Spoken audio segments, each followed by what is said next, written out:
Pada saat ini kita membahas perbedaan antara Khalik dan makhluk. Khalik adalah Allah sebagai pencipta, sedangkan makhluk adalah seluruh ciptaannya. Memahami perbedaan ini penting agar kita tidak terjatuh pada syirik. Definisi Khalik dan makhluk. Allah Subhanahu wa Ta'ala adalah Khalik, satu-satunya yang menciptakan dan mengatur hidup, mati, manfaat, dan mudarat. Sementara itu, makhluk seperti manusia, jin, malaikat, dan lainnya tidak memiliki kekuasaan apapun kecuali dengan izin Allah. Bahaya menyamakan Khalik dan makhluk.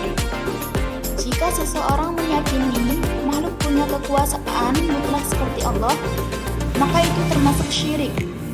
Begitu juga jika menganggap Allah seperti makhluk. Karena itu, kedudukan Khalik dan makhluk tidak boleh disamakan. Nabi Muhammad itu makhluk, bukan Tuhan. Meskipun Nabi Muhammad sangat mulia, beliau tetap makhluk Allah. Al-Quran menjelaskan bahwa Nabi tidak memiliki kuasa manfaat dan mudarat tanpa izin Allah. Dan beliau juga hidup sebagai manusia biasa yang makan, berjalan, dan akhirnya wafat. Nabi makhluk, tapi paling mulia. Namun, Nabi Muhammad adalah makhluk paling mulia dan memiliki banyak keistimewaan. Jadi, tidak benar jika kita mengatakan Nabi sama seperti manusia biasa pada umumnya.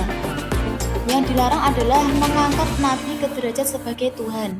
Hadis larangan berlebihan.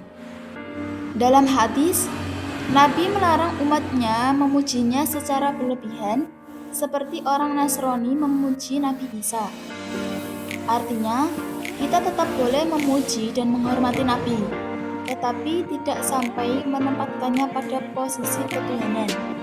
Takzim atau mengagungkan itu ada dua. Takzim atau sikap mengagungkan itu ada dua jenis. Jika takzim dilakukan sebagai ibadah, seperti menyembah berhala, maka itu syirik. Tetapi jika takzim hanya sebagai adat dan penghormatan, misalnya kepada guru atau orang tua, maka itu dibolehkan. Contoh takzim yang dibenarkan adalah sujud para malaikat kepada Nabi Adam dan sujud saudara-saudara Nabi Yusuf.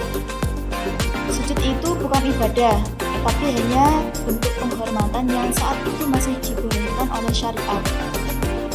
Mengagungkan Nabi adalah ibadah.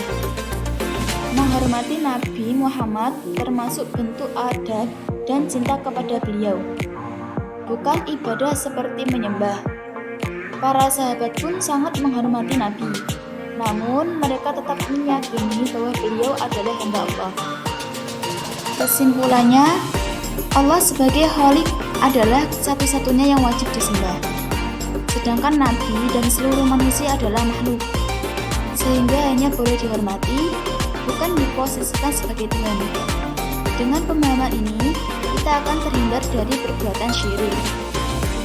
Jadi, dari pemaparan tadi bisa kita ambil pelajaran bahwa materi ini sangat penting untuk kita pahami bersama. Bukan hanya sebagai teori, tetapi juga untuk dipraktikkan dalam kehidupan kita sehari-hari. Terima kasih sudah menyimak presentasi saya. Mohon maaf jika ada kesalahan dalam penyampaian. Wassalamualaikum warahmatullahi wabarakatuh.